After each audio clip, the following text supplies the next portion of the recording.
नमस्कार। हर रोज की भांति हम फिर उपस्थित हैं मूल निवासी बहुजनों की समस्या, उनकी जो समाधान, सारी चीज को साथ में लेकर नए विद्वान साथियों के साथ, नए विषय के साथ, नई जानकारी के साथ। लॉकडाउन हो या फिर सामान्य दिन हो, हमारा हर रोज का कार्य लगातार चलते रहता है और चलते भी रहना चाहिए। क्रांति और प्रतिक्रांति का दौर भारत में चल रहा है, आदिकाल से चल रहा है, आधुनिक काल में भी चल रहा है, आज भी हम इसको देख रहे हैं, भारत में चल रहा है। पूरे भारत में एक तरह का माहौल बना हुआ है, राम मंदिर का मुद्दा गरमाया हुआ है। हमारे लोग कहीं ना कहीं उस और झुकाव महसूस कर रहे हैं, क्योंकि जितनी भी मीडिया है, ब्राह्मणवादी मीडिया है, वो अपना काम कर रही है। अब हमको देखना है कि बुद्धिजीवी वर्ग कितना अपने समाज को उस बहकावे में, उस भटकाव में जाने से रोक पाते हैं। ये हमारे ऊपर है, आपके ऊपर है। ये तभी संभव होगा जब हम सही चीज, सही बातें उन तक हम पहुंचा सकेंगे। हम अपनी जिम्मेदारी निभा रहे हैं, आप भी अपनी जिम्मेदारी निभाइए। कार्यक्रम को अपने फेसबुक टाइमलाइन में जरूर शेयर करिए। कार्यक्रम अच्छा लगे तो आप अन्य लोगों तक पहुंचाइए। सुझाव है तो आप कमेंट बॉक्स में हमें जरूर दीजिए।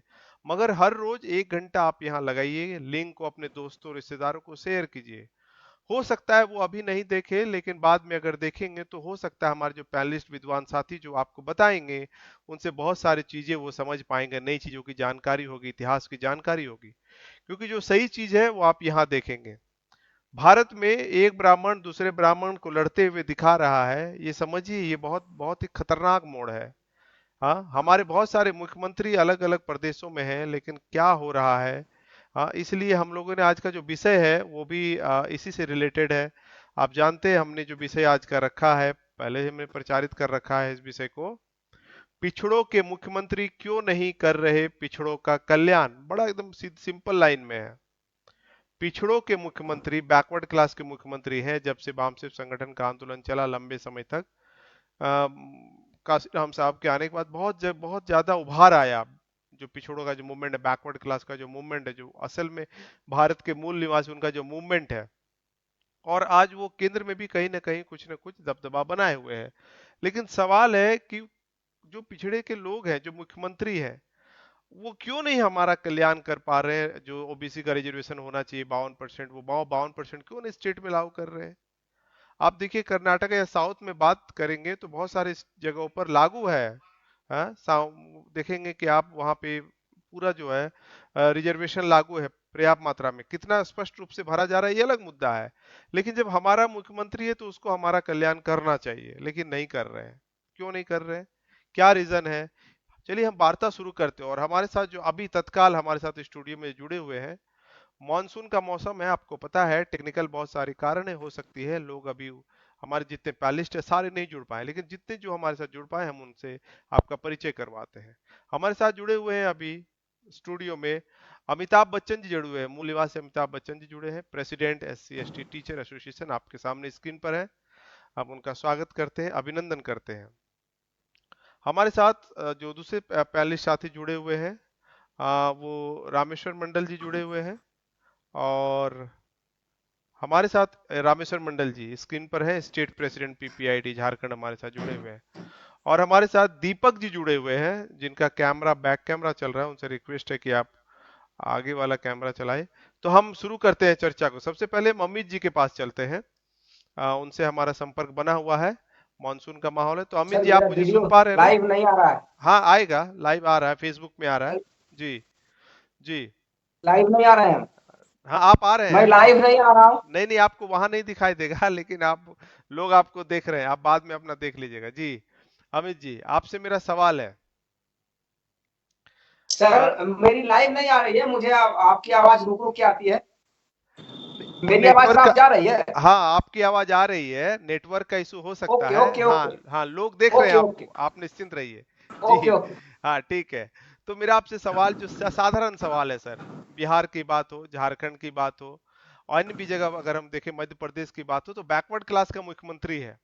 बताइए कि पिछड़ों का क्या हो रहा है, कितना कल्याण हो रहा है, कितनी उनकी समस्याएं सुधार, मतलब समाधान हो रही है। जी अमित सर। जय भीम, जय मूल निवासी।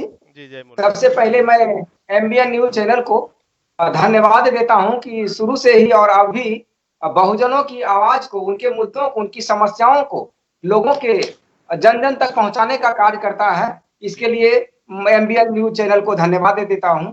आपका प्रश्न बहुत क्लिष्ट है और जितना समय मिलता है उसके लिए पर्याप्त नहीं होगा, और जी। मुझे लगता है मेरी ओर से कि वो क्वेश्चन ही अधूरा है। यदि हाँ। संपूर्णता में बात करें तो किसी न किसी मुख्यमंत्री का नाम आ जाएगा, हम्म। उसके बाद राजनीतिकरण हो जाएगी। हम्म। लेकिन यहाँ सीधे है पिछड़ों के मुख्यमंत्री क्यों नहीं कर रहे हैं पिछड़ों का कल्याण। हम्म। तो मुझे सबसे पहले पिछड़ों के मुख्यमंत्री को देखना होगा, और जब इस संदर्भ में हम बात करेंगे तो समस्तीपुर के पतंजलि गांव में और अभी के वर्तमान गांव कर्पूरी ग्राम, जी। जहां जन्म लेने वाले अति पिछड़े समुदाय से, जो कभी सोचा नहीं था कि हजाम नाई वर्ग से आने वाले लोग मुख्यमंत्री बन जाएंगे, लेकिन जिस मुकाम तक वो पहुंचे उसकी कोई आज के दौरान में कल्पना नहीं कर सकते हैं।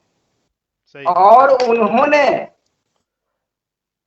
जब हमारे मन में कोई विचार आती है तभी हम उसको इम्प्लीमेंट करते हैं, तभी हम उसको कार्य रूप देते हैं। तो हम कार्य रूप तब दे पाएंगे जब हमारे पास कोई अधिकार रहेगा, हम स्वतंत्र रहेंगे। जब हम स्वतंत्र रहेंगे और हमारे पास अधिकार रहेगा तभी हम आपके लिए कुछ कर सकते हैं। हमारे पास पावर रहे नहीं और पद मिल जाए, चाहे हम जिस किसी भी समुदाय से आते हों, तो फिर आपको हम कुछ नहीं दे सकते हैं यदि हमारे आप समुदाय के हैं।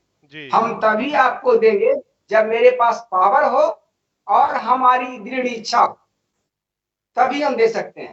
तो जननायक मुख्यमंत्री कर्पूरी ठाकुर जी के साथ यही हुई। उनके पास पावर भी था, वो बहुमत में भी थे, जब वो विधायक बने उसके बाद कभी हारे नहीं, और जब जब उनको मौका मिला तब उन्होंने अति पिछड़ों के लिए करते आए, ना कि कभी परिवार में फंसे, ना कभी समाज में फंसे। वो सिर्फ बिल्कुल। और सिर्फ गरीब गुरबों और जहां तक अपनी सोच को ले गए, और इसीलिए उन्होंने सबसे पहले मैट्रिक में अंग्रेजी की अनिवार्यता को खत्म कर दिया। जी। जैसे ही अंग्रेजी की अनिवार्यता खत्म की, शिक्षा शिक्षा व्यवस्था सीधे सीधी गरीब गुरबों तक पहुंच गई। जो लोग नहीं पढ़ पाते थे, सवर्णों के पास शिक्षा व्यवस्था था क्योंकि जी। अंग्रेजी नहीं थी, और जैसे ही उन्होंने अंग्रेजी खत्म किया सारे लोग शिक्षा से जुड़ गए। इतना ही नहीं किया, उन्होंने मैट्रिक तक की पढ़ाई मुफ्त कर दी, बिल्कुल। और जैसे ही मूव कर ली शिक्षा वहां तक पहुंचने लगा। और शिक्षा चाहे किसी के साथ भी हो, वह किसी का विकास के साथ काम कर रहा है। और यदि उसमें कोई आरोप नहीं लगे, चाहे समाज का, चाहे जाति का, चाहे वर्ग विशेष का, और सबों का कल्याण हो रहा है और हमारा भी वर्ग लाभान्वित हो रहा है, तो ऐसे कल्याणकारी योजना को इम्प्लीमेशन करने में कोई दिक्कत नहीं होगी, और यही उन्होंने किया। उसके बाद उन्होंने बहुत सारे किसानों के लिए, जो उसमें से अधिसंख्य लोग अभी भी पिछड़े वर्ग की जनसंख्या उस अनुपात में ज्यादा है, भले ही मास लेवल पर बहुत बीघों में जमीन नहीं है, बावजूद किसानों की जनसंख्या अभी भी पिछड़ों वर्ग और अति पिछड़ों वर्ग से ज्यादा है इन कंपेरिजन टू सवर्णों के। सही है।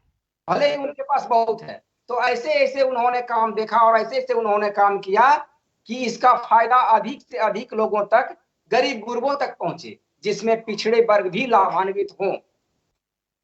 उन्होंने उतना ही नहीं किया, 1977 में मुंगेरी लाल कमीशन लागू किए, जिससे पिछड़े वर्ग पूरा लाभान्वित हो गए। उतना ही नहीं किया, अधिसंख्य वर्ग के लोग 9,000 डिग्री पाने वाले डॉक्टर और इंजीनियर को बुला के सबको नौकरी दे दिए। ये उनकी सोच थी, पिछड़े वर्ग के थे और पिछड़े वर्ग को करना था तो सबों को दे दिए। क्या दिक्कत है, हमारा भी वर्ग उससे लाभान्वित हो गया, हम अपने वर्ग को भी वहां पहुंचाए जो कल डिग्री लेके बैठे हुए थे। जी। हालांकि ये और बात थी, हम आएंगे पिछले तब वो स्पष्ट होगी कि वो भी दल बदलू में कम सिद्धस्त नहीं थे, बहुत सिद्धस्त थे, लेकिन उन्होंने दल बदलू का काम अगर करते थे तो वो सिर्फ परिवार के लिए नहीं, कुर्सी के समाज के लिए लिए। नहीं, जी। वो लोगों के लिए, पिछड़े लोगों के लिए करते थे। तो उनसे हर कोई, इसीलिए उनको जननायक की संज्ञा दी, जननायक की उपाधि दी।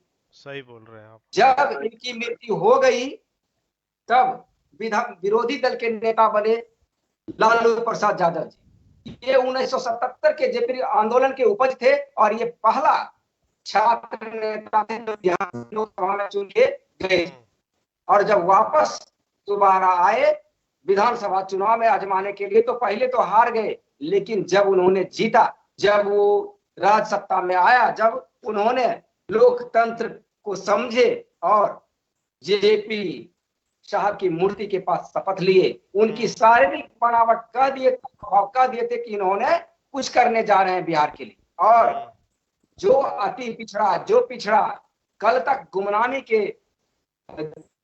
जी रहे थे, वो बिहार में, देश में फ्रंट पृष्ठ पर आ गए। जिस यादव को, जिस अति पिछड़ा को खटिया पर बैठने की परमिशन नहीं थी, वो लोग खटिया पर ही नहीं बैठे बल्कि सोफा पर भी बैठे और तमाम शीर्षस्थ पद को सुशोभित किए। ये लालू प्रसाद यादव की ही देन है।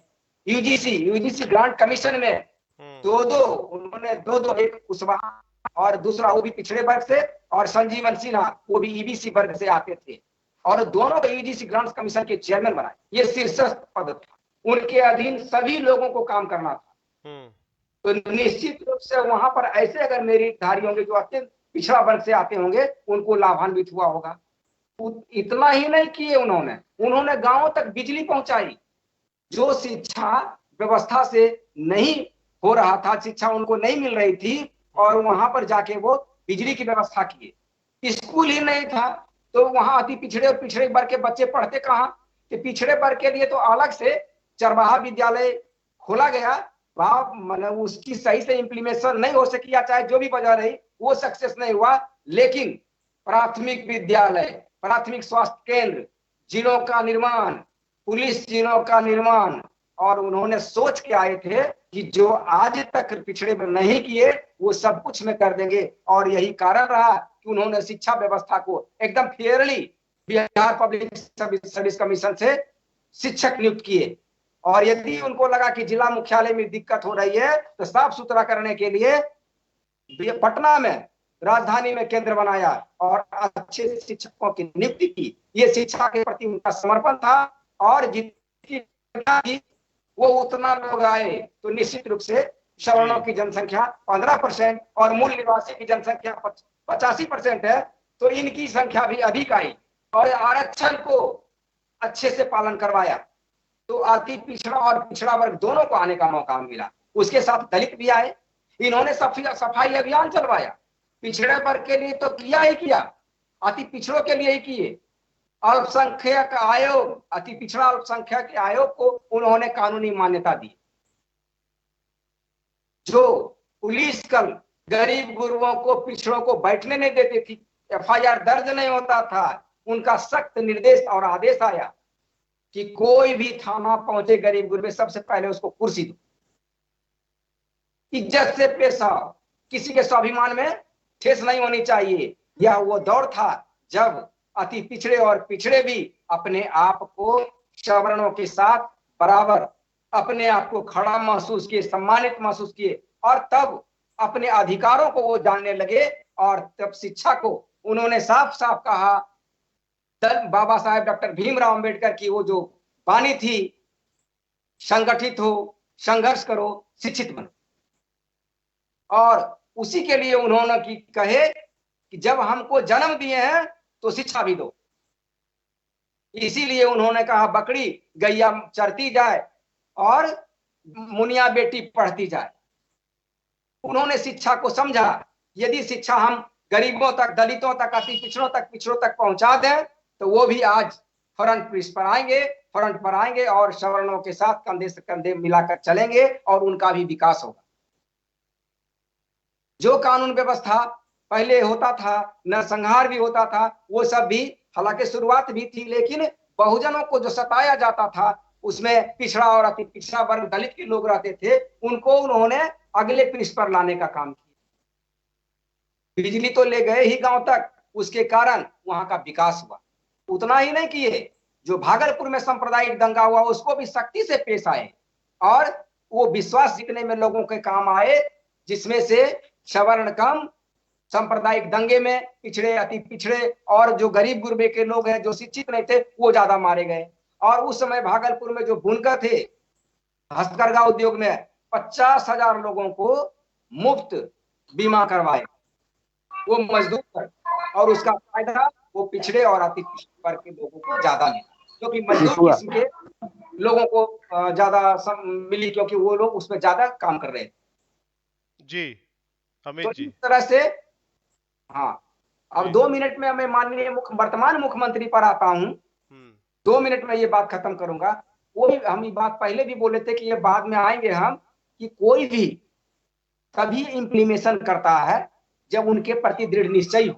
और जब प्रथम मुख्यमंत्री नीतीश कुमार जी जब मुख्यमंत्री बने थे प्रथम बार, तो 5 साल उनका कार्यकाल देखिए, वो सोच के जिस मुद्दे पर आए थे उन्होंने किया। वो बहुमत में आए थे और उन्होंने कहा था कि मैंने जंगल राज को खत्म कर दूंगा। तो जो लालू यादव जी मुख्यमंत्री काल में जंगल राज की संज्ञा या बदनाम करके, चाहे जैसे भी वो उन्होंने दिया था, उस समय क्रियान्वित हुआ था, उसको उन्होंने खत्म करने का काम किया। जंगल राज खत्म हो गई, चाहे कागजी ही सही, लेकिन नीतीश कुमार जी जो अभी वर्तमान मुख्यमंत्री हैं, उस समय भी वो मुख्यमंत्री थे, उन्होंने शिक्षा व्यवस्था को विश्व के धरातल पर ऊपर पहुंचाया, चाहे वो कागजी ही क्यों ना हो। हालांकि उसको पूर्णतः कागजी नहीं कहा जाएगा, क्योंकि उस समय विद्यालय में लड़कियां आई, बच्चे आए, 3.5 लाख समथिंग बच्चे उस समय आए विद्यालय में, और लगने लगा कि विद्यालय में बच्चे आ गए हैं। और बात है कि बाद में रिपोर्ट आया, इस पर मैं कुछ नहीं बोलूंगा कि कुछ गलत भी थी, उससे मतलब नहीं है, लेकिन आया विद्यालय में, बच्चा आया। जब बच्चे विद्यालय में आ गए तो विद्यालय का भी निर्माण हुआ। जब विद्यालय का निर्माण हुआ तो शिक्षक भी नियुक्त हुए, और उसमें सबसे ज्यादा पिछड़े वर्ग और अति पिछड़े वर्ग दलित ही लाभान्वित हुए, क्योंकि उनकी जनसंख्या, मूल निवासियों की जनसंख्या ज्यादा है, इसलिए मूल निवासी आए। जी अमित जी। उसके हमें क्या, बाद हाँ जी मुख्यमंत्री कंक्लूड करिए। महोदय जी, उसके बाद मुख्यमंत्री महोदय कैसे करेंगे? वो पिछड़े के मुख्यमंत्री, जो यही मूल मुद्दा यही है सर, कि मुख्यमंत्री पिछड़े होने के बावजूद पिछड़ों का मदद क्यों नहीं करते हैं? वो कैसे करेंगे जब वो पिछड़े के मुख्यमंत्री रहेंगे तब? मुख्यमंत्री महोदय का जब कार्यकाल आप देखेंगे, 7वां बार ये मुख्यमंत्री बन रहे हैं, तो 7वां बार सिर्फ और सिर्फ पहला ही कार्यकाल उनका 5 वर्ष का रहा।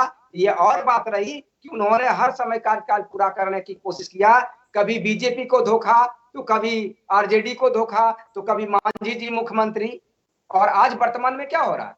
नीतीश कुमार जी मुख्यमंत्री हैं, चाह के भी कुछ नहीं कर सकते हैं, क्योंकि वो पिछड़ों के मुख्यमंत्री नहीं, वो पिछड़ों नहीं है, वो जी बीजेपी के द्वारा बनाए गए अमित मुख्यमंत्री जी। हैं। तो वो जी बीजेपी के लिए उत्तरदायी है, ना कि वो बीजेपी के लिए उत्तरदायी है, ना कि पिछड़ों के लिए।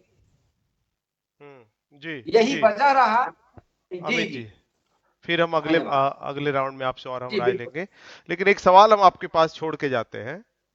पलायन का जो रफ्तार है, जो हमने कहा बिजली पहुंचा, विद्यालय हुआ, एजुकेशन हुआ, टीचर नियुक्त हुए, सारी बातें आई, लेकिन पलायन का जो मामला है, अगर सबसे ज्यादा अगर देखा जाए तो बिहार ही प्रभावित है, शुरू से प्रभावित है हर मामले में। अगर जो कार्य किए गए पिछड़े वर्गों के द्वारा, अगर उसका आउटपुट अगर सही होता, जिस जिस एजुकेशन की बात कर रहे हैं, जो सामूहिक जो एक जो बात कर रहे हैं कि कल्याण होना था लोगों का, तो ये जो पलायन का जो रफ्तार है वो कम होना था, रफ्तार उसका कम होना था। लेकिन आप देखेंगे कि पलायन जो है बिहार में कंटिन्यू रहा, जब से भी मामला हो, हम लोग बैकवर्ड क्लास का मुख्यमंत्री हो, जब भी बिहार बना हो, पलायन का एक जो है एक धब्बा लगा हुआ है कि बिहार से, हाँ, बाहर में लोग जो है, एक बिहार का जो कंसेप्ट है वो है कि बिहार के लोग होंगे, ऐसा कंसेप्ट है। इसका मतलब पलायन का जो है रफ्तार वो बना है। इससे हम आगे हम इसमें हम आपके साथ इसका जवाब लेंगे। हम चलते हैं रामेश्वर जी के पास। रामेश्वर सर, आप बताइए, जैसे अमित जी बता रहे हैं कि बहुत सारा काम हुआ, उन्होंने बताया कर्पूरी ठाकुर जी ने काम किया वास्तव में, इसलिए तो दुश्मन बहुत खफा भी था और बहुत सारा उन पर आरोप भी लगाए। लेकिन अभी अभी जो हालात है उसमें हमारा मुख्यमंत्री हमारा काम करता हुआ नहीं दिखाई दे रहा है। ऐसे अमित जी बोल रहे थे कि पिछड़ोगे होगे तब तो करेंगे, लेकिन है तो वो बैकवर्ड क्लास ही ना, ओबीसी के हैं, कहीं शेड्यूल ट्राइब के हैं, कहीं शेड्यूल कास्ट के हैं, तो हमारे ही मुख्यमंत्री, लेकिन हमारा कल्याण क्यों नहीं कर रहे? जी रामेश्वर जी। जी सबसे पहले एमवीएम एमवीएम न्यूज नेटवर्क को आभार व्यक्त करते हैं। तत्पश्चात हमारे जो पैनलिस्ट सब बंधु भाई हैं, मनोज सर एवं जितने भी ऑडियंस हैं, सबको जय भीम जय मूल्य निवासी। प्रश्न पूछा गया है, पिछड़े वर्ग के मुख्यमंत्री क्यों नहीं कर रहे हैं पिछड़ों का कल्याण। प्रश्न को मैंने बहुत महत्वपूर्ण है और सोचने समझने लायक है। आजादी के बाद देश के सभी राज्यों के मुख्यमंत्री लगभग ब्राह्मण एवं तत्सम ऊंची जातियों के बनाए जाते रहे हैं। कभी कभी इक्के दुक्के पिछड़े वर्ग से भी मुख्यमंत्री बने हैं।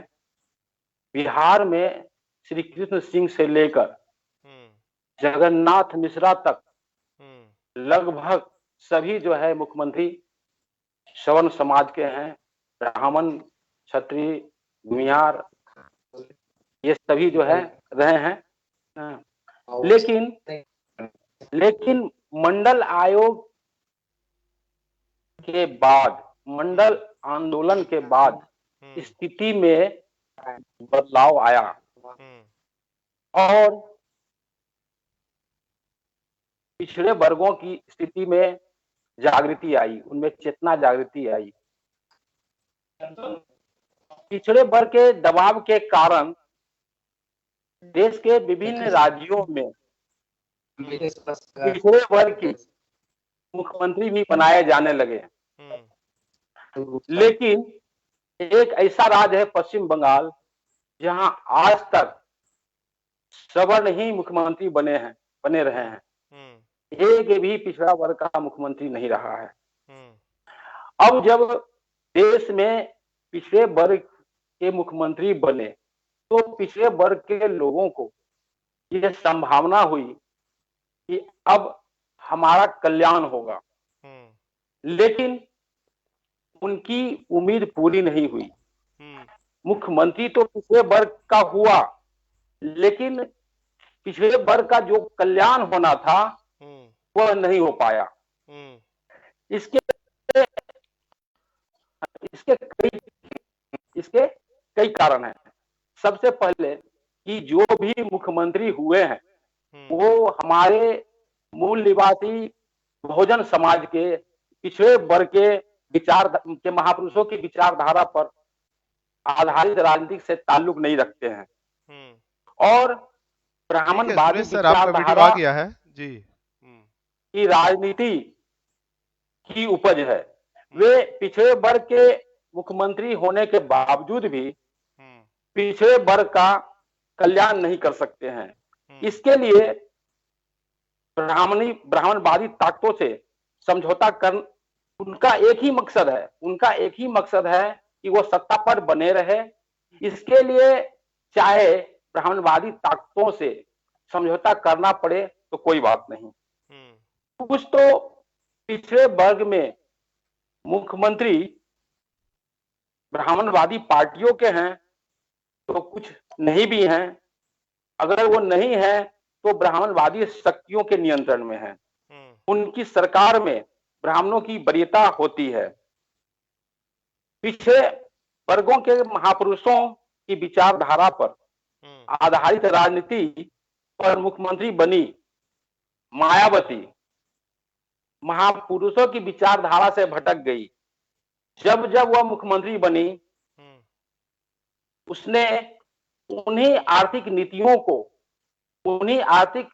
के आर्थिक नीतियों का अवलंबन किया जो आज बीजेपी और कांग्रेस आगे बढ़ा रही है।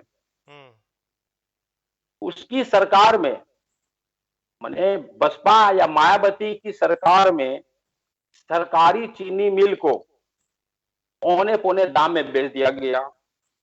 सरकारी संस्थाओं को प्राइवेट सेक्टर में दे दिया गया तथा संविदा पर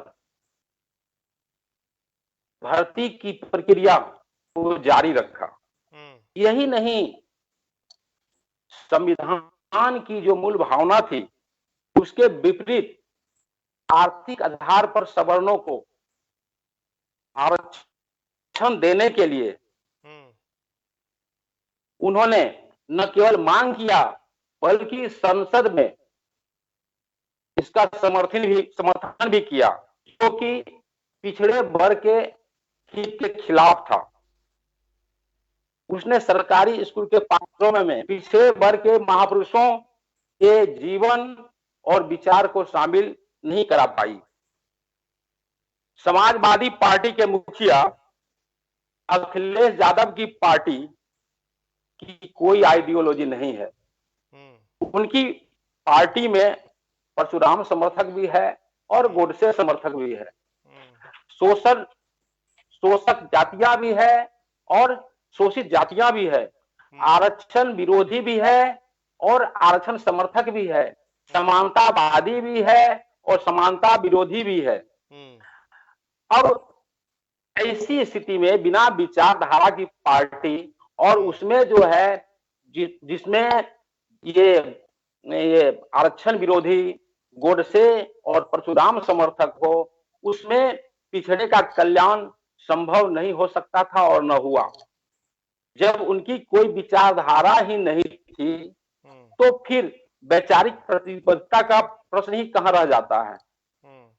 उसके बाद है कि हमारे पिछड़े वर्ग के मुख्यमंत्री इसलिए भी पिछड़े वर्ग का कल्याण नहीं कर सके क्योंकि उनकी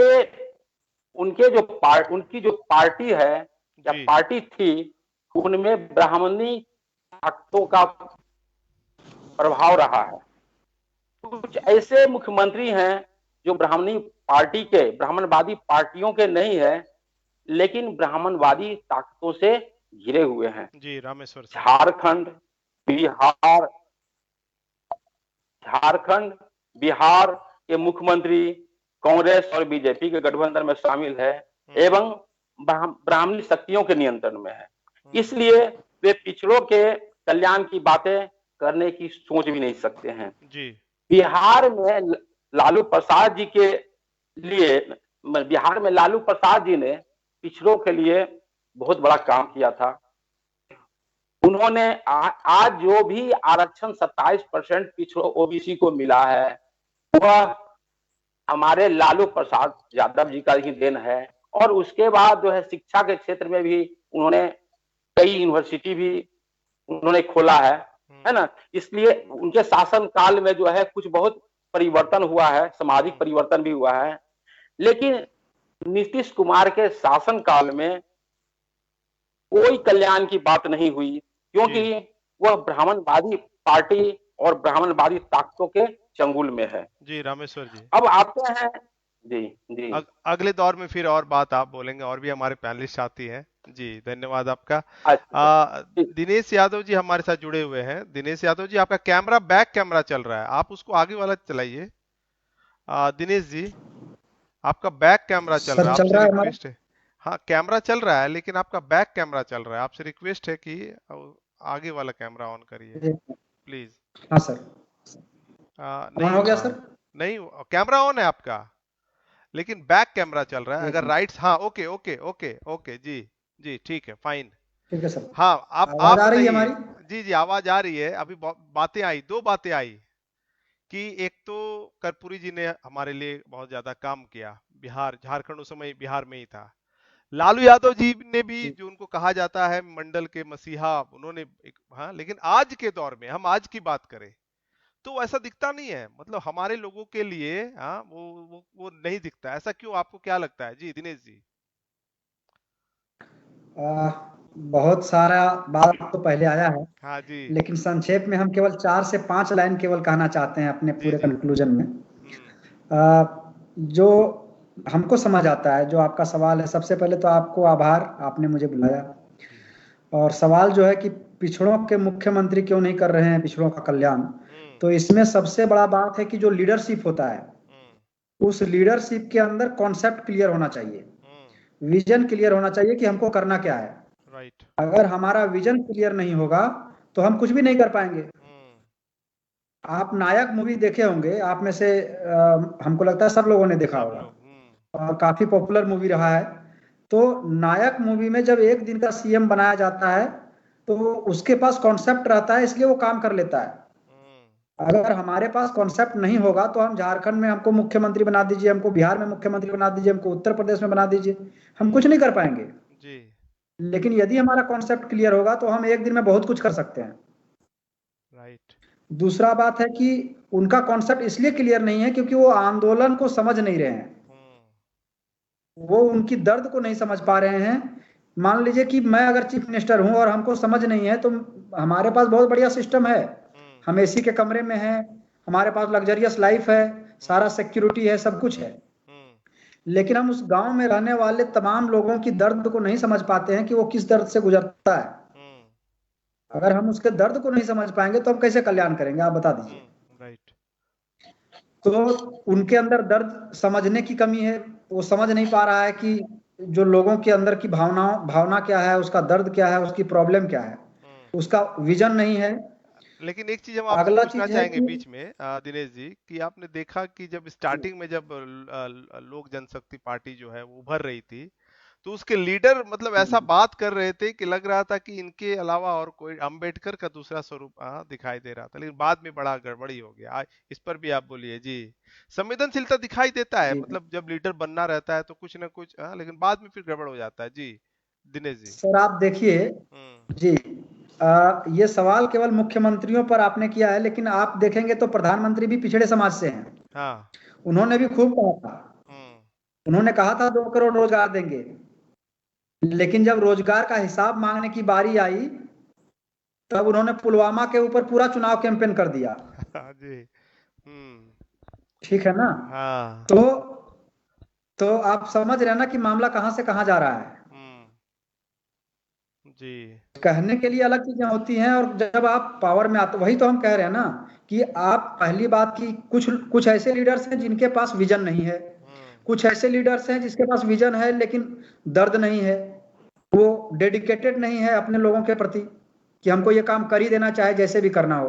राइट। कई सारे साथियों ने कहा लालू प्रसाद यादव जी के बारे में, तो उनके अंदर हमको लगता है व्यक्तिगत तौर पर भी और सामाजिक तौर पर भी कि कहीं ना कहीं उनके अंदर दर्द था, वो आंदोलन से जुड़े हुए थे, उनके पास विजन था, उनके पास काम करने के लिए डेडिकेशन जो होता है वो डेडिकेशन भी था, और वो डेडिकेशन मुझे लगता है आज इस उम्र के अंतिम पड़ाव में भी उनके अंदर दिखता है।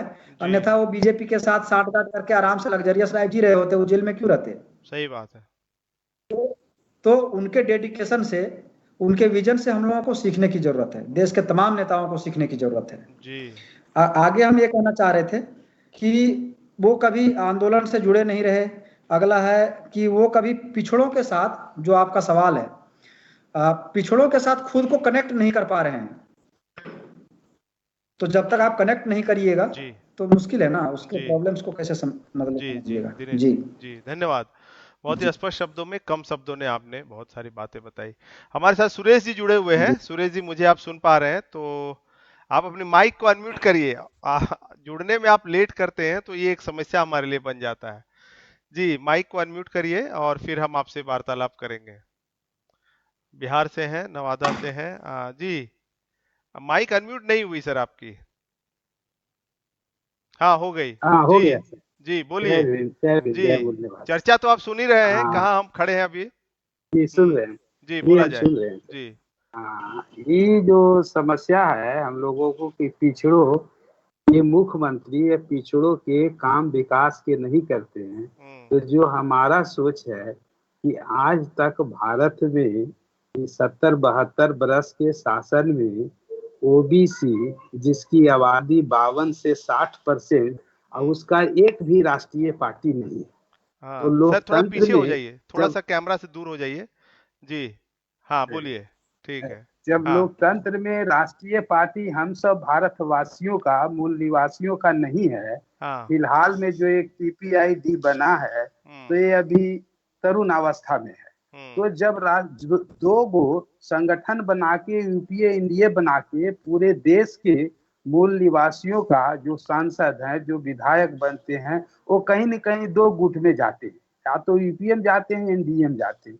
और यूपीए एनडीए के जो दोनों के आला कमान हैं, जो डायरेक्टर हैं, उसके एडिटर हैं, ऑडिटर हैं, प्रोड्यूसर हैं, सारे के सारे जो हैं वो सारे के सारे वही हैं जो हम लोगों को हजारों वर्ष से सम्मान से, संपत्ति से, शिक्षा से वंचित रखा है और उसके हाथ में लोकतंत्र की ताकत शुरू से आ गई है। तो फिर हम कैसे उम्मीद करें कि जो हमारे मुख्यमंत्री वो जात के आधार पर, समाज के आधार पर वो सामाजिक शैक्षणिक पिछड़ा जरूर रहते हैं, लेकिन जब वो जाते हैं सत्ता में तो उनका हैंडल तो करने वाला कोई और हो जाता है।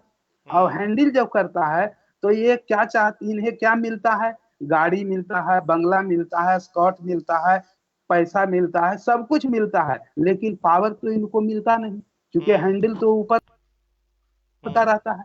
तो पावर जब नहीं मिलता है, जैसे हमारे अभी यादव जी बोले कि प्रधानमंत्री हैं नरेंद्र मोदी जी, लेकिन वो ओबीसी के हैं, लेकिन हमारा सोचना है कि ओबीसी के वो जन्म के आधार पर base of birth, base of caste हैं, लेकिन वो आरएसएस के आदमी हैं। तो मोहन भागवत जी जो कहते हैं सो वो करेंगे, क्योंकि संघी सरकार है। तो संघी सरकार चित्पावनों का है, ब्राह्मण का है। तो ब्राह्मण जिसने हजारों वर्षों से हमें गुलाम बना कर रखा, वो आपका हमारा कल्याण कैसे कर सकता है? तो मोदी तो गुलाम है, मोदी जी को तो चड्डी खोला लेगा आरएसएस में।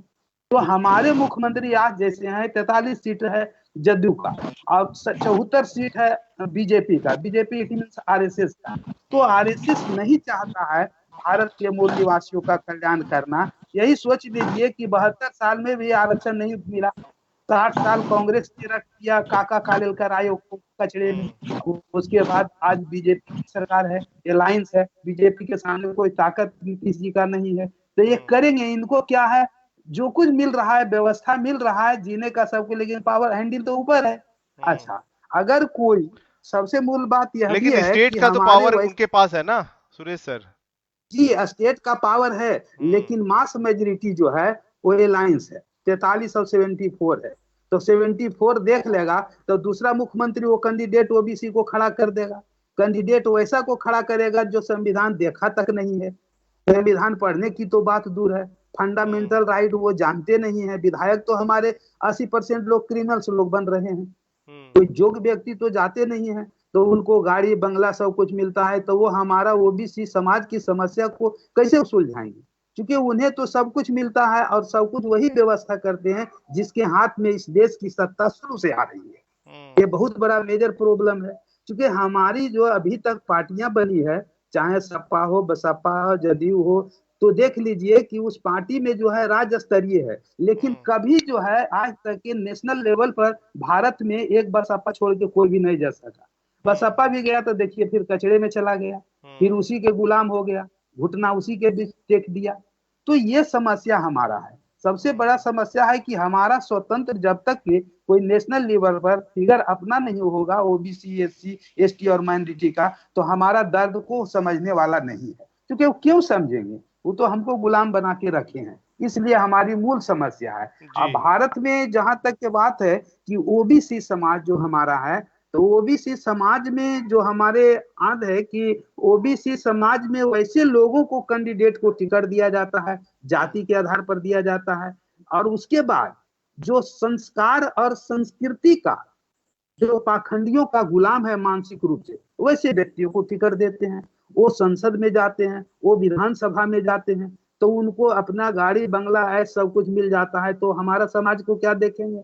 और एक बात सबसे मूल है कि हमारे बैकवर्ड समाज में या शेड्यूल कास्ट समाज में उन लोगों के जो नेता होते हैं, जो रिंग लीडर होते हैं, जो उनके आका ऊपर से ब्रेन देने वाले होते हैं, वो उनको सिखाते हैं कि जहां पना यदि आप अपने समाज को विकास कर दीजिएगा तो आपका दुश्मन पैदा हो जाएगा, तो फल होगा कि आपकी कुर्सी चली जाएगी। इसलिए बहुत से ऐसे आपको विधायक का उदाहरण पूछ देंगे जो विधायक ओबीसी का है, लेकिन अपने गांव में शिक्षा की व्यवस्था नहीं होने दिया, अपने गांव में रोड की बढ़िया व्यवस्था नहीं होने दिया। काहे कि अगर विकास कर जाएगा, क्योंकि उनके गुरु महाराज जो सरकार है वो सिखाते हैं कि महाराज तो आपका दुश्मन पैदा हो जाएगा, जोग बन जाएगा तो कल नेता बन सकता है, क्वालिफाइड हो जाएगा तो आपका वैल्यू नहीं देगा।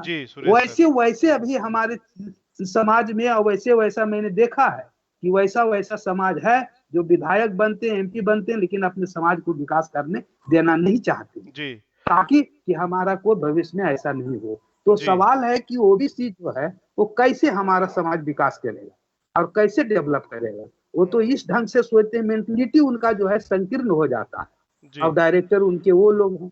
जिनके हमारा समाज गुलाम है। तो यह भी एक बड़ी व्यवस्था है, अभी एक बड़ी समस्या है, क्योंकि चुनाव में कितने, अब भले कम गया है, बहुत पहले हत्याएं होती थी, बहुत पहले होता था, क्राइम हो जाता था।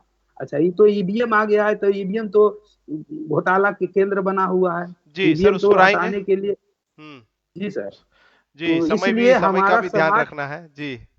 जी सर। हाँ अच्छा, दूसरी सेकंड। बात, सबसे हाँ। मूल बात है, एक मिनट सर, हम्म सबसे मूल बात है कि हमारे समाज के जो सीएम लोग बनते हैं, तो मेमोरी कार्ड में जो समस्या है हमारे समाज के, वो सीएम बनने के बाद वो समस्या डिलीट हो जाता है, और डिलीट हो जाता है तो कुछ उनके दिमाग में रहवे नहीं करता है, क्योंकि उनके चार दीवारी में चारों तरफ वही लोग रहते हैं जो उनको मानसिक रूप से कमजोर और गुलाम बना के रखा है।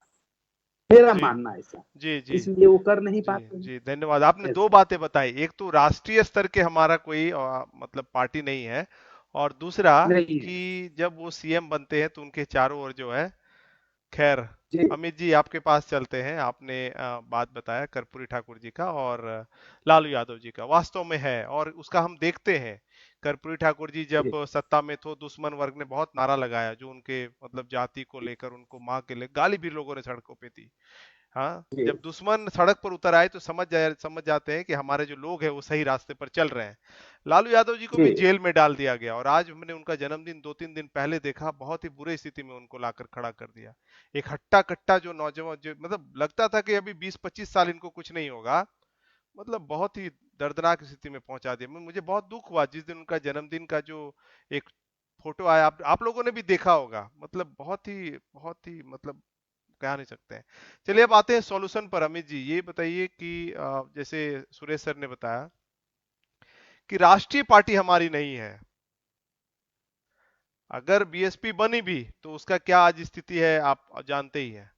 तो जब तक से हम केंद्र में नहीं पहुंचेंगे, हमको सॉल्यूशन बताइए, दर्शकों को समाधान बताइए। प्रॉब्लम तो है, ब्राह्मण है हमारे हाँ, दल में, हमारे लोग नहीं काम कर रहे, आइडियोलॉजी नहीं है। दिनेश जी ने बताया हमारे आइडियोलॉजी के लोग नहीं है, हमारे लोगों के साथ सेंसिटिव उनका नहीं जुड़ा हुआ है। लेकिन राष्ट्रीय पार्टी क्यों नहीं बन पा रहे हैं? 85% लोगों के जो इतने नेता हैं, अधिकतर मुख्यमंत्री हमारा है, समाधान बताइए अमित जी। जी राष्ट्रीय पार्टी। नहीं नहीं सुरेश सर, आप आवाज नहीं, मेरी आप जा रही है? सुरेश सर आपसे नहीं, अभी हम आपसे बाद में लेंगे, अच्छा, अभी अमित जी से हम पूछते हैं। यस जी सर, यस। जी ओके। जी सर। अब माइक को अनम्यूट कर लीजिए Amit sir, Amit sir mic जी को सर। अनम्यूट कर लीजिए। आ अमित जी, अमित जी माइक को अनम्यूट कर लीजिए प्लीज, माइक को, आपका माइक म्यूट है।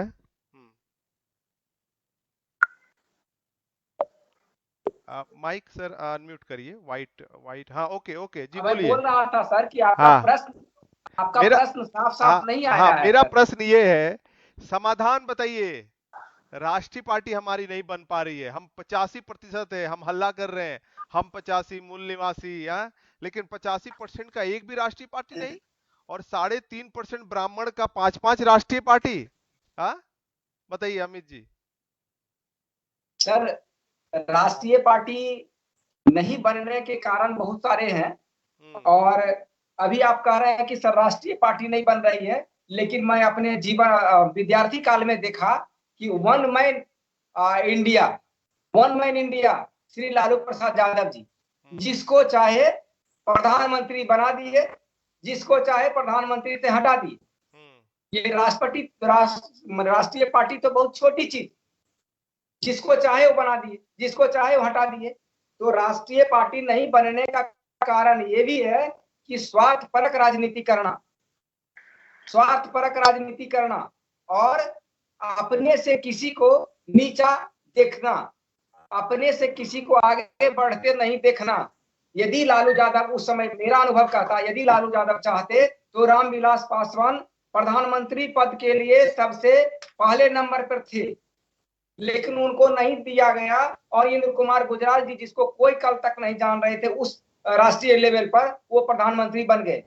ठीक यही मौका जब लालू यादव जी को आए तो रामविलास पासवान जी भी अपना मौका नहीं गंवाए।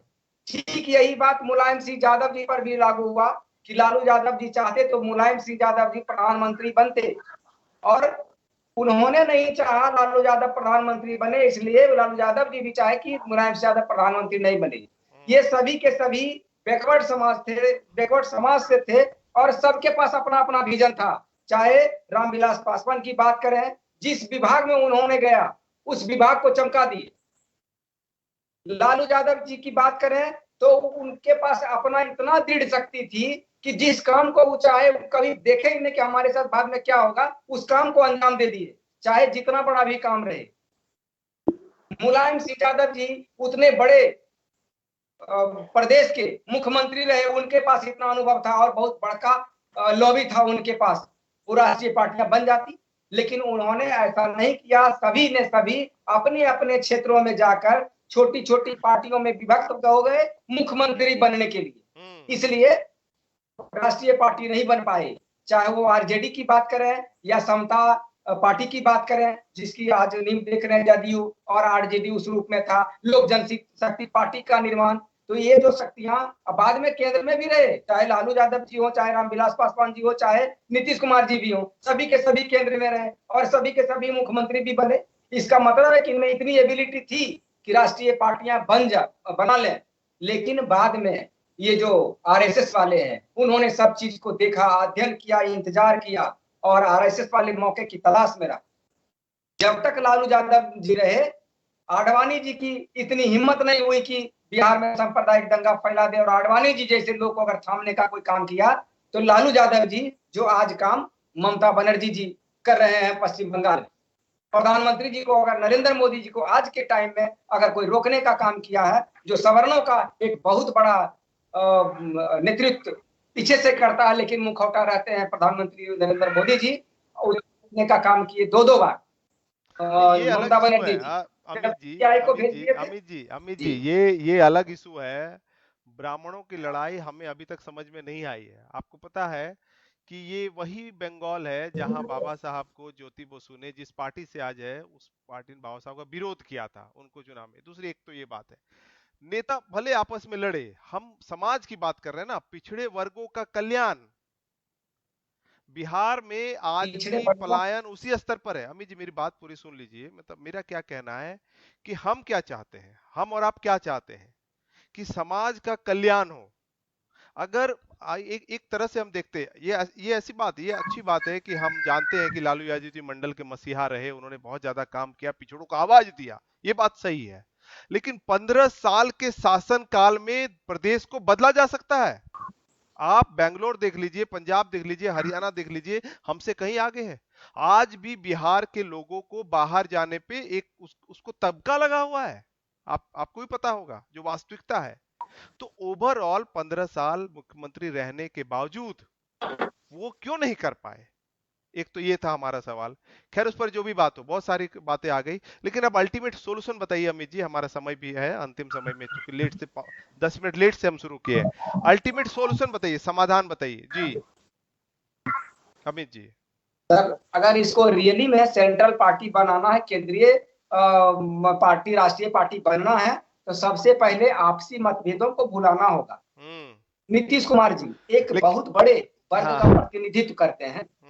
वहां यूपी में अखिलेश जी हैं, मायावती जी हैं, और यहाँ नीतीश कुमार जी हैं, लालू यादव जी हैं, ममता बनर्जी जी हैं। अगर ये तीनों चाहे, ये तीनों जितने हमने नाम लिया वो मैंने बड़े पार्टी हैं, बड़े लोग हैं और चाहेंगे यूनाइट करके, तो अब यदि केंद्र की राजनीति में इसी में से किसी को जो आगे बढ़ रहा है उसको बढ़ा दे, तो निश्चित रूप से हमको लगता है कि प्रधानमंत्री की कुर्सी भी इन्हीं लोगों के पास है।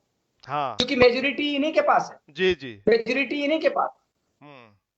तो निश्चित रूप से प्रधानमंत्री का बहुत दूर नहीं होगा।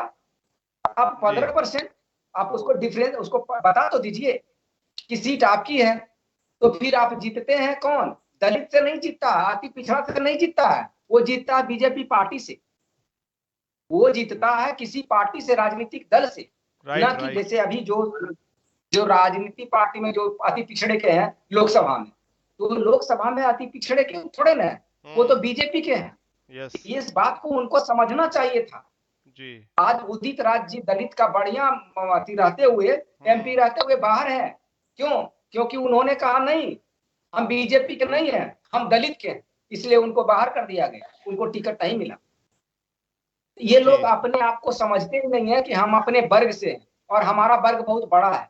वो राइट। अपने चीज को अगर मूल निवासी समझ जाएंगे, दलित समझ जाएंगे कि मूल निवासी अगर हम लोग मिल जाएं अभी भी, तो फिर कभी नहीं, जिस दिन को जिस बात दिन ये लोग समझ जाएंगे कि हम 85% हैं, वो 15% कभी राज नहीं कर सकते हैं। 15% लोग कभी केंद्र पर शासन नहीं कर, जी, मुखिया नहीं बन सकते हैं। बिल्कुल सही कहा आपने, बहुत ही बढ़िया बात कहा आपने। जी जी, धन्यवाद, धन्यवाद अमित जी।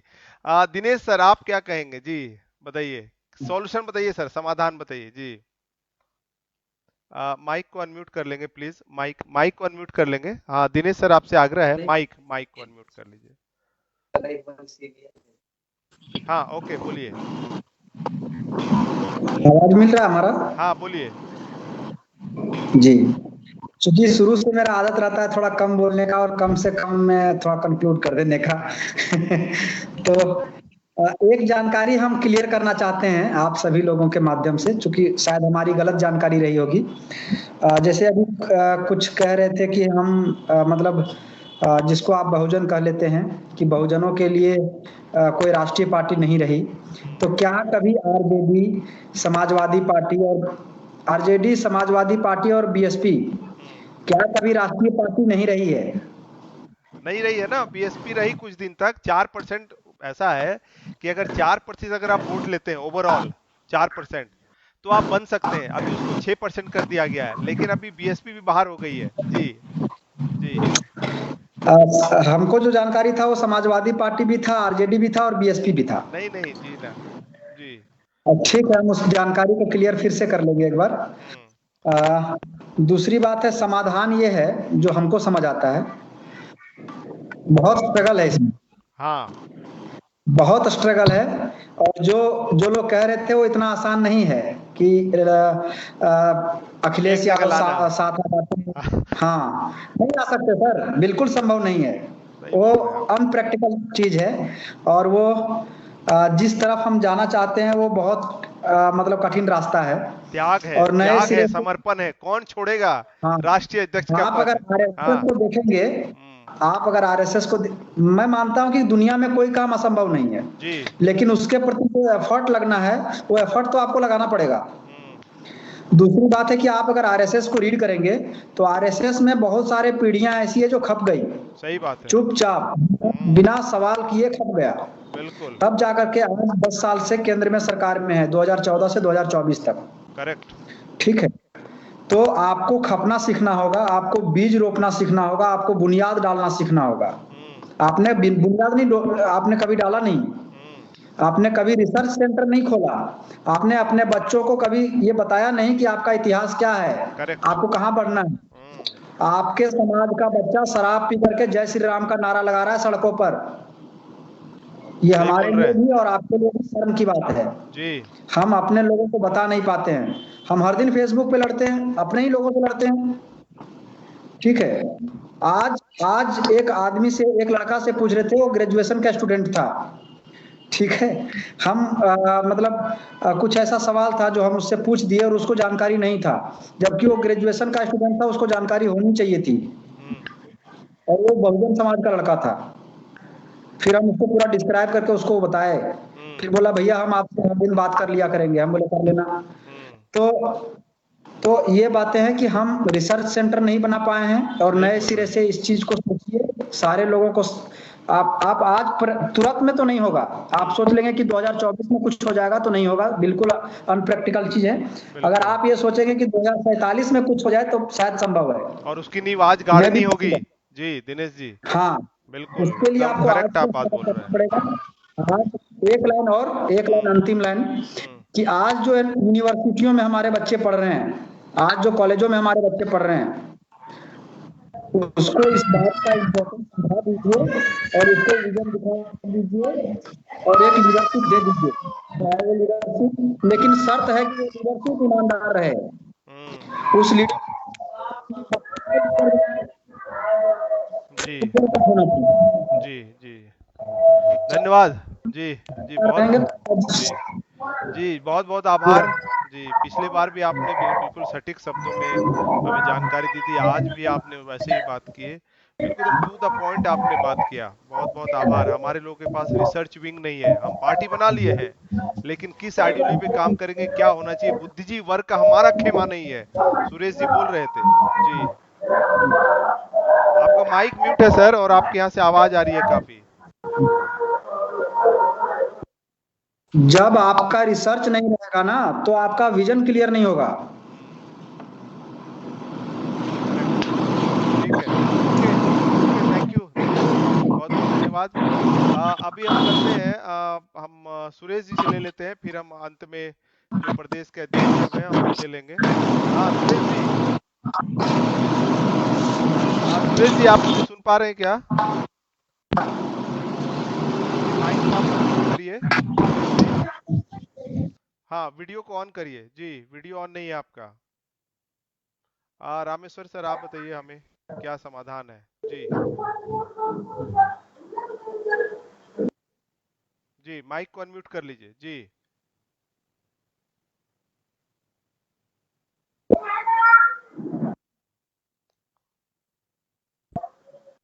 बोलिए सर। हो गया। अब मुझे कहना है सर। हाँ आपको जी, सॉल्यूशन जी। रामेश्वर सर बोलिए। जी जी जी सर, समस्या का समाधान तो महापुरुषों की विचारधारा में है सर। हमारे महापुरुष साहू जी महाराज ने कहा था कि समस्या के जड़ ब्राह्मण वर्ग है और उसके संगठन में पिछड़े वर्ग शामिल होकर अपनी समस्या का समाधान नहीं कर सकते हैं। उनको अगर समस्या का समाधान करना है तो अपना अपना संगठन बनाइए और स्वयं नेतृत्व कीजिए और उसमें दूसरे को प्रवेश नहीं करने दीजिए। हमारे लोग जो है संगठन जो है दूसरे के संगठन को अपना संगठन समझ रहे हैं और इसलिए हमारी समस्या का समाधान नहीं हो रहा है। अंबेडकर साहब ने कहा था शिक्षित बनो, संगठित करो और संघर्ष करो जी। हमारे लोग संगठित हुए, हमारे शिक्षित हुए लेकिन संगठित नहीं हुए। वे सभी लोग जाति में धर्म में मैंने ये जो है बट करके संगठन बनाए, मैंने छोटे छोटे संगठन का टुकड़ा बना करके और वो लोग जो है चाह रहे हैं कि हमारी समस्या का समाधान हो, ये कभी संभव नहीं है।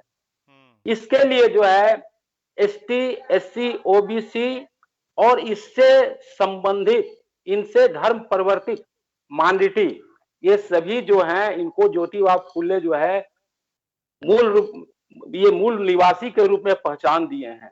अगर इन सबों को एक साथ एक प्लेटफार्म पर लाकर अगर हम पार्टी बनाते हैं तो ये राष्ट्रीय पार्टी हमारी बनती है। और ये जब हमारे जो ये सारे लोग जो हैं, ये सारे एसटी, एससी, ओबीसी सभी शोषित जातियां हैं और शोषित जातियों को हम संगठित करते हैं तो शोषक जातियों जो सत्ता में बैठे हुए शोषक जाति उसके खिलाफ हम लड़ सकते हैं और सत्ता में पहुंचने के बाद हम सारे जो है अधिकार हम ले सकते हैं। संविधान में जो अधिकार दिया गया है, संविधान में जो समानता, स्वतंत्रता, भ्रातृत्व और न्याय पर आधारित समाज का निर्माण करना है जिसमें पिछड़े वर्ग का कल्याण है, वो कल्याण हो सकता है। तो इसी आधार पर हमारा संगठन बना हुआ है, राजनीतिक संगठन है पीपुल्स पार्टी ऑफ इंडिया। बिल्कुल विशुद्ध पिछड़े वर्ग की पार्टी है, मूल निवासी की पार्टी है, शोषित समाज की पार्टी है।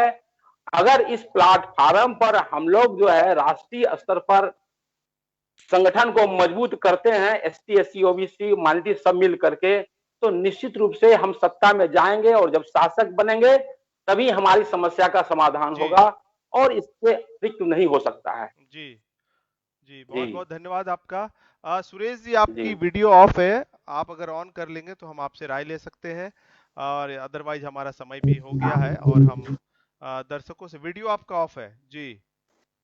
हाँ माइक ऑन हो गया था लेकिन आप वीडियो ऑन करिए। ऑन है। हाँ वीडियो आपका ऑफ है सर।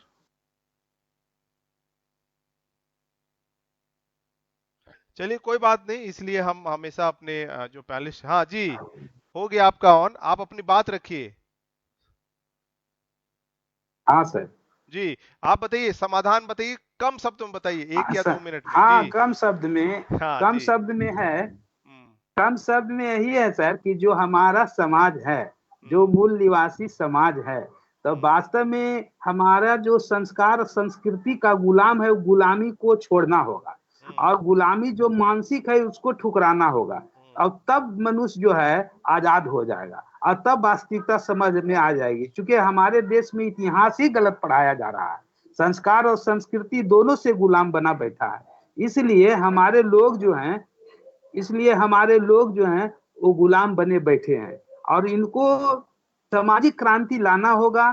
सामाजिक क्रांति से समाज जागेगा, समाज जागेगा तो वास्तव में समझ जाएगा कि हम गुलाम हैं और आजादी मुझे चाहिए, तो सत्ता परिवर्तन और व्यवस्था परिवर्तन हो सकता है, हो सकता है नहीं, हो जाएगा। इसलिए मूल रूप से है कि जो इतिहास पढ़ाया जा रहा है वो गलत है, उस पर सामाजिक क्रांति हो, व्यवस्था की, क्योंकि सही इतिहास जब जान जाएगा मनुष्य तो कभी नहीं वो संस्कार और संस्कृति का गुलाम रह सकता है, क्योंकि उतना बड़ा, हाँ, सबसे बड़ा गुलामी यही है, इसी को अगर छोड़ना होगा। और एक जाति व्यवस्था जो इस देश में है, जो जाति के नाम पर जो मुझे लोग तानते हैं और जाति के नाम पर शान बगाड़ते हैं, जाति जब तक नहीं टूटेगा, हमने पढ़ा है एनिहिलेशन ऑफ कास्ट, जाति का विनाश जो बाबा साहब ने लिखा है, अगर उस चीज को पूरे समाज में ट्रेस कर दिया जाए और पूरे व्यवस्था में, क्योंकि सब लोग, जैसे हम आप बोल रहे हैं 5 आदमी, तो सबसे पहले समस्या हमारे समाज में क्या है, वो जाति जानना चाहता है कि वो बोल जो रहा है से कौन जात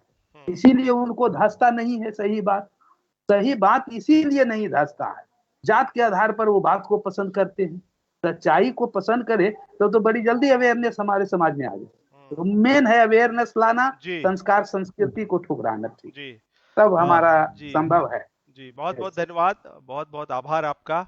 हमारे सभी पैनलिस्ट साथियों ने बहुत ही बेबाक तरीके से अपनी बातें रखी है, जो वास्तविकता है, लेकिन एक रास्ता खुल रहा है। जिस तरह से लोग चर्चा कर रहे हैं, परिचर्चा कर रहे हैं, जिन भी विद्वान साथियों के साथ हम आ रहे हैं, अब वो उन नेताओं की तरह उतना झुकाव नहीं रखते हैं जितना पहले रखते थे। अभी जो है लोग समाज के और सोचना शुरू कर दिए। बहुत बहुत आभार। हमारे साथ सुरेश पासवान जी जुड़े हुए थे पीपीआईडी से, जी दिनेश यादव जी जुड़े हुए थे हमारे साथ जमशेदपुर से, और अमित कुमार जी जुड़े हुए थे बिहार से, और रामेश्वर मंडल जी भी हमारे साथ जुड़े हुए थे झारखंड से। आप सभी को बहुत बहुत आभार। दर्शकों को ये समझना चाहिए, और हमारे जो समाज है उनको भी ये समझना चाहिए, बाबा साहब ने कई जगह हमारे लोगों, हमारे लिए कल्याण का मार्ग हमारे लिए खोला है। 70 जातियों को भी अगर आप एक जगह इकट्ठा कर देंगे तो आप 1% वोट इकट्ठा कर पाएंगे। ये सोचिए, 7000 जातियों में अगर आप बटे हुए हैं, जो ब्राह्मणों ने बांटा है, उसमें 70 जातियों को आप इकट्ठा कर लीजिए अपने पार्टी में, फिर भी आप 1% में पहुंच पाएंगे।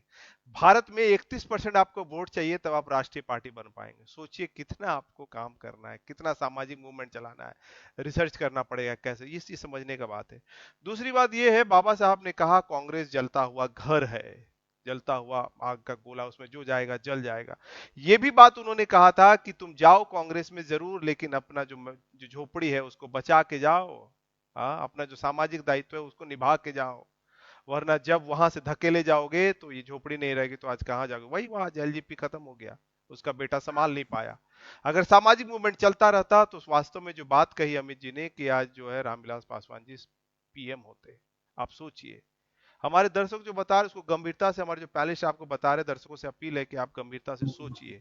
अगर राजनीति आपको समझ में, आप देखेंगे बुद्धिजीवी जो डॉक्टर इंजीनियर है, उन्होंने जाति का संगठन बनाया, यादव महासभा, कुर्मी महासभा, धोबी महासभा, रविदास महासभा। क्या होना है इससे? उससे व्यक्ति का कल्याण हो सकता है, समाज का कल्याण नहीं हो सकता, नहीं होगा। आने वाली पीढ़ी हमारा मूल्यांकन करेगी कि उस पढ़े लिखे लोग क्या कर रहे थे, कैसे पॉलिटिक्स कर रहे थे। एक बाबा साहब अंबेडकर थे जिनकी राजनीति से भारत के इतने लोगों को सुख सुविधा मिला, लंदन से अधिकार वो मांग कर लाए और हमारे लिए इतना कुछ दिए। हम भारत में रह के आज संविधान रहते हुए हम सब कुछ खोते हुए देख रहे हैं। क्या कर रहे, झंडा ढो रहे हैं। सोचिए, हमारे जो पैनलिस्ट साथी आपके सामने बात रखते हैं उसको गंभीरता से सोचिए। हम कल फिर मिलेंगे। 10 मिनट हमने ज्यादा ले लिया, इसके लिए हम दर्शकों से क्षमा चाहते हैं। नेटवर्क का प्रॉब्लम है, बहुत सारी बातें हैं, और मानसून भी बिहार झारखंड में प्रवेश कर गया है। हम फिर कल मिलेंगे, मिलते हैं। जय संविधान, जय भारत, धन्यवाद।